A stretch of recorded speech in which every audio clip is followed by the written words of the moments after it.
دوستو channel subscribe like اور share فرمائیں، شکریہ۔ بسم اللہ الرحمن الرحیم، الحمدللہ رب العالمین والصلاة والسلام علی خاتم النبیین، پاک ویوس محمد منشا، السلام علیکم۔ کیسے ہیں جی؟ بات کرتے ہیں جو الیکشن کمیشن نے اسکیجول جاری کیا، جو 9 سیٹوں پر، یعنی ویسے تو 11 سیٹوں پر ریزگنیشنز ایکسیپٹ کیے قومی اسمبلی کے اسپیکر نے، لیکن 2 کیونکہ ریزرو سیٹس تھیں، 9 براہ راست انتخابات والی ہیں، تو ان پر الیکشن کمیشن نے بالآخر ان کو ڈی نوٹیفائی کرنے کے بعد الیکشن کا اسکیجول جاری کر دیا۔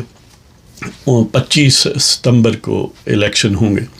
اب پی ٹی آئی نے ایک طرف تو پہلے یہ پینترا عوام میں چھوڑا یا سوشل میڈیا پر کہ خان صاحب جو ہیں جناب وہ بس 9 کی 9 سیٹوں پر وہی الیکشن لڑیں گے، اور اب گویا یہ ماسٹر سٹروک، لیکن ابھی اس کی سیاہی ختم نہیں ہوئی تھی، اس کی روشنائی ختم نہیں ہوئی تھی، یا اس کی گونج ابھی فضا میں تھی اس بیان بازی کی، کہ پھر پتہ یہ چلا کہ خان صاحب اور اس کی پارٹی جو ہیں وہ اسلام آباد ہائی کورٹ میں پٹیشن لے کر پہنچ گئی ہیں۔ کیوں؟ اس لیے کہ الیکشن کمیشن کو روکا جائے کہ الیکشن نہ کروائیں، یہ الیکشن سکیجول کے خلاف گویا وہ چلے گیا۔ اب جو بھی جہاں وہاں پر جواز پیش کریں، جو بھی لیم ایکسکیوزز پیش کریں، لیکن وہ جو اپنا جو ایک ہنگامہ کریٹ ہوا، جو ایک ماسٹر اسٹروک تھا، وہ لیک لسٹر کا شکار ہو گیا۔ وہ جو مورال ایک آرٹیفیشلی اس کو پمپ اپ کرنے کی کوشش کی گئی، وہ ڈیفلیٹ ہو گیا، ہوا خارج ہو گئی۔ جی آخر ایسا کیوں ہے؟ یعنی ایک طرف بائیکاٹ ہے قومی اسمبلی کا، ڈیمانڈ یہ ہے کہ الیکشن ہو، ساتھ یہ بھی کہتے ہیں کہ صوبائی اسمبلیاں جو خیبر پختونخوا اور پنجاب کی ہم نے ڈیزالو نہیں کرنی۔ اب کوئی پاگل ہی ہوگا اگر وہ یہ ڈیزالو نہیں کریں تو پھر الیکشن باقی یعنی کسی اور جگہ پر ہو جائیں، یا بھوٹان میں ہو جائیں، یا نیپال میں ہو جائیں، تو یا قومی اسمبلی کے نرے ہو جائیں۔ جی تو ایسا ممکن بہرحال نہیں ہے۔ اور پھر یہ بھی کہتے ہیں کہ بائیکاٹ ہونے کے باوجود پھر وہ الیکشن لڑیں گے بھی۔ تو یہ ایسی گو مگو کی کیفیت اور confused state of affairs whereas we demand for new elections, اور جو ضمنی الیکشن ہیں یا ریزگنیشنز اس والے سے کیوں ہے پی ٹی آئی کی، اور خاص طور پر ان 9 سیٹوں پر ہم بات کر رہے ہیں۔ 9 سیٹوں کا مسئلہ یہ ہے کہ اس میں موسٹلی وہی سیٹس ہیں جن پر 1000، 1200، 1500، 2000، 2500 تک فرق ہے۔ اس فرق سے پی ٹی آئی نے جیتی تھی، اور اس سے بھی زیادہ ایک ان کے لیے گویا نیگیٹو پہلو یہ ہے کہ پی ٹی آئی کے فوراً بعد جو پارٹیاں ہیں، ایک تو ان میں فرق کم ہے، پھر یہ ہے کہ 3rd نمبر پر جو پارٹیاں وہ بھی کنسیڈریبل نمبر آف ووٹس انہوں نے بھی لیے ہوئے ہیں۔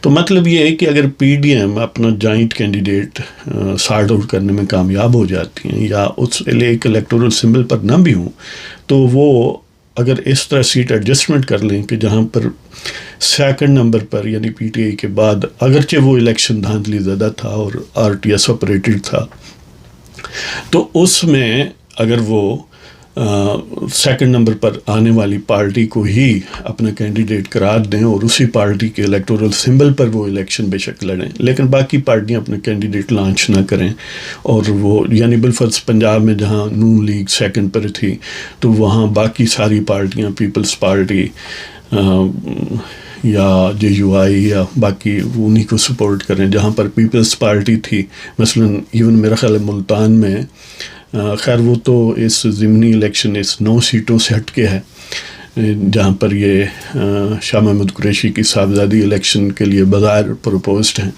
تو بہرحال وہاں بھی اگر دیکھیں وہ بھی اس کے ساتھ، اگرچہ اس کے لیے 11 ستمبر کی ڈیٹ ہے، تو اس میں یقیناً تھوڑا چند ہزار کا فرق ہے، یعنی کوئی 5-6 ہزار کا، 7 ہزار کا۔ تو اس میں اگر پیپلز پارٹی کیونکہ 2nd نمبر پر تھی اس کو سپورٹ کریں باقی پارٹیاں انکلوڈنگ نون لیگ، تو وہ بڑا مشکل ہوگا پی ٹی آئی کے لیے۔ اسی طرح سندھ میں ایم کیو ایم اور پیپلز پارٹی، مطلب کہنے کا یہ ہے کہ پی ٹی آئی کے پاس کینڈیڈیٹس نہیں ہیں ان سیٹوں پر۔ کیوں نہیں ہیں؟ وجہ اس کی یہ ہے کہ کوئی بھی انویسٹر جو ہے، ظاہر ہے بالآخر پالیٹکس بھی بہرحال آج کل انویسٹمنٹ ہی ہے، خرچہ ہوتا ہے، تو کوئی بھی جو ایم این اے بنے گا وہ کروڑوں روپے خرچ کرنے کے لیے تیار نہیں ہے. خاص طور پر ضمنی الیکشن میں ایک سینس میں زیادہ بھی خرچ ہوتے ہیں کیونکہ دونوں پارٹیاں کنسنٹریٹڈ ہوتی ہیں ان حلقوں تک. ویسے تو ان کی توجہ پورے ملک پر ہوتی ہے جنرل الیکشنز میں، لیکن ضمنی الیکشن میں ان پر ہوتی ہے، تو ایک طرح سے زیادہ خرچے کے چانسز ہیں. تو پی ٹی آئی کے جو پہلے انویسٹرز تھے، ظاہر وہ جو بوم تھا وہ تو ختم ہو گیا، اب تو ان کا حساب کتاب کا دور ہے. تو اس لیے وہ جو ونڈ فال انویسٹرز تھے یا فیسیلیٹیٹرز تھے جو ایکٹیولی ان کو دیوتا بناتے تھے، خان صاحب کو اور ان کے لواحقین کو، تو وہ ظاہر ہے ان کے ہاتھ ذرا انیکٹیو ہو گئے.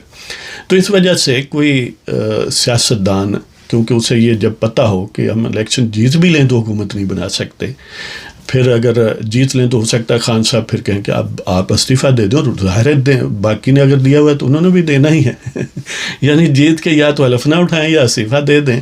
اگر ان میں سے کچھ بھی نہ ہو تو حکومت کا تو کوئی چانس نہیں ہے حکومت کا پارٹ اینڈ پارسل بننے کا. لہذا ان حالات میں اتنی ایکسٹرا ایفرٹ اور ایکسٹرا انویسٹمنٹ کوئی ایم این اے کرنے کے لیے تیار نہیں ہوگا. یعنی کوئی ایم این اے کا ایسپیرنٹس جو ہے، کوئی ایم این اے وہ جو کہتے ہیں نا کہ انشاءاللہ ایم این اے، کوئی انشاءاللہ ایم این اے بننے کے لیے تیار نہیں ہے. تو اس کا ایک وقتی انہوں نے یہ کسی نے تجویز دی خان صاحب کو کہ آپ بھی کھڑے ہو جائیں ہر جگہ پر، گویا آپ ہی سب کچھ. اگر آپ ہی وہ سب کچھ کھڑے ہوں تو پھر اس میں کبات یہ ہے کہ جو لوکل پی ٹی آئی کے سپورٹرز ہوں گے، اب کیونکہ ان کے سر پر نہیں ہے تو ظاہر ہے وہ اس طرح موٹیویٹڈ نہیں ہوں گے، سر دھڑ کی بازی نہیں لگا سکتے. وہ تو ایسے ہی ہے نا، صرف اپنی حاضری لگوائیں گے. اور یہ سارے فیکٹرز جب اکٹھے ہوتے ہیں تو اس میں بڑی واضح بات ہے کہ پی ٹی آئی وہ ساری سیٹیں ہار جائے گی. لہذا یہ جب خان صاحب نے پھر ری ایویلیویٹ کیا ان چیزوں کو کہ ایک تو کوئی اور خواہش مند نہیں ہے، کسی کو پش کر کے بھی کریں گے تو وہ خرچہ نہیں کرے گا، اتنی محنت نہیں کرے گا کیونکہ اسے یوز لیس ایفرٹ لگتی ہے نا، این ایکسرسائز ان فیوٹیلٹی. لہذا پھر خود اگر کھڑے ہوں تو ان کے لیے اس طرح جہاں ماری نہیں کوئی کرے گا. لہذا یہ جو ایک وقتی اپنی 20 سیٹوں میں سے 15 سیٹیں جیتنے پر ان کا مورال جو ہے وہ اپ ہوا ہے، پی ٹی آئی کا، ان کے فینس کا، یا اعلی یوتھ کا، یا خان صاحب کا جو چور عمران کا ذاب ہے اس کا تو وہ پنکچر ہو جائے گا.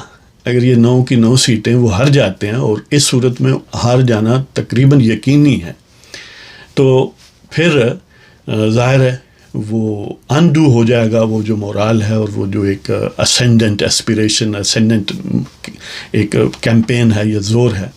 تو اس وجہ سے خان صاحب نے پھر ایک درمیانی راہ ڈھونڈی ہے، اور وہ یہ ہے کہ اپنا ہائی کورٹ میں جائیں کہ ہم نے یہ اس لیگل پروسیس سے روک دینا ہے، ہائی کورٹ کو بطور ایک پولیٹیکل ٹول کے یوز کرنا ہے. اب کیونکہ ہائی کورٹ ظاہر ہے اس طرح کی بندیالی کورٹ تو نہیں ہے. عطر من اللہ صاحب ہیں چیف جسٹس، اگرچہ وہاں پر بھی بندیال ٹائپ لوگ موجود ہیں، لیکن ظاہر ہے بندیال ٹائپ ہونا اور براہ راست بندیال کے زیر اثر ہونا یا ان کے زیر کمانڈ ہونا وہ ایک ڈیفرنٹ بات ہے. لہذا یا تو یہ ہے کہ پھر یہیں سے شکست ہو جائے گی خان صاحب کو، جس کا بہت زیادہ امکان ہے کہ اسلام آباد ہائی کورٹ سے انہیں نہیں ملے گا گوہر مقصود، تو انہیں پھر سپریم کورٹ میں جانا پڑے گا. پھر سپریم کورٹ میں وہ گوگی بینچ ہوگا 3 افراد یا 4 افراد پر مشتمل. تو ان کے لیے بھی اب کیونکہ وہ اتنا ننگے ہو چکے ہیں، اتنا یعنی دیدہ دلیری سے انہوں نے گوگی ازم کو سپورٹ کیا ہے کہ اب ان کے لیے بھی مشکل ہوگا. تو بہرحال دیکھتے ہیں یہ کہاں تک جاتے ہیں. مسئلہ اصل میں یہ ہے کہ پی ٹی آئی اگر یہ کہے کہ ہم لڑیں گے تو پھر وہ ہارتے ہیں، اگر کہیں کہ بائیکاٹ کریں گے تو پھر ظاہر ہے واک اوور ملتا ہے مخالفین کو. پھر ان کے پاس یہی آپشن ہے کہ گوگیسٹ ججز جو ہیں ان کو یوز کریں. تو دیکھتے ہیں کہ وہ اپنی سروسز ان مائنیوٹ ڈیٹیل میں بھی پرووائڈ کرتے ہیں. اب ظاہر ہے پنجاب میں جس طرح گوگی اپوائنٹڈ یا گوگی زادوں کی اپوائنٹڈ پرویز لائی صاحب، بلکہ میں تو انہیں کہتا ہوں کہ چودھری وہ جو ہے نا وہ خود ہی کہتے تھے نا کہ خان صاحب کی نیپی کوئی بدلتا ہے، تو چودھری پرویز لائی نیپی والا، ان کی نیپی بندیال صاحب نے بدلی ہے، اب اسی طرح کی نیپی پھر خان صاحب کی بھی بدلیں تو پھر ضمنی الیکشن سے فرار ممکن ہے، ادروائز یہ زہر پینا ہی پڑے گا۔ تو دیکھتے ہیں، اجازت چاہتا ہوں جناب، خدا حافظ۔